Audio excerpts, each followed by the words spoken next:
জুলাই গণ অভ্যুত্থানকে কলঙ্কিত করতে দিবেন না। আর মনোবল হতে হয় ইস্পাত দৃঢ়। জেরুজালেম 25 বছরের পথ চলায় নিরাপদে রাখার প্রত্যয়ে। একই সাথে আমরা দেখছি শুধু সুরভি বা মেহেদী হাসান না, জুলাই গণ অভ্যুত্থানের নেতৃত্ব দানকারী সকল যোদ্ধাদের ক্ষেত্রেই কিন্তু আমরা এরকমটি দেখছি। এবং অতীতে যদি আমি বলি, আমাদের এরকম আরো অনেক ঘটনা আছে। যখন একদম অভ্যুত্থানের পর সময়ে আরিফ সোহেল, আমাদের বৈষম্য বিরোধী ছাত্র আন্দোলনের সেক্রেটারি ছিলেন, আরিফ সোহেল, আমি সহ আমরা বান্দরবানে যাচ্ছিলাম, তখন আমাদের গলায় ছুরি ধরা হয়েছে, আমাদের টাকা লুট করা হয়েছে। সেই মামলাগুলোর রিপোর্ট কিন্তু এখন আমরা পাই নাই, আমাদের ফোনগুলো এখন আমরা পাই নাই, সেগুলো লুট করে নিয়ে যাওয়া হয়েছে। এরকম অসংখ্য ঘটনা, হাসনাত আব্দুল্লাহর উপর আক্রমণ হয়েছে, সেইগুলোর বিচার প্রক্রিয়া কোন পর্যায়ে আছে সেগুলো আমরা কিন্তু এখনো জানি না।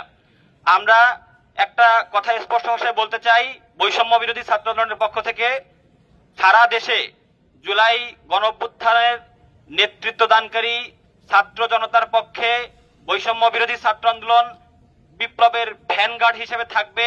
আমাদের যারা সহযোদ্ধারা আছেন তাদেরকে আমরা একা ছেড়ে দেব না, তাদের গায়ে কোনো ধরনের ফুলের টোকাও আমরা সহ্য করব না।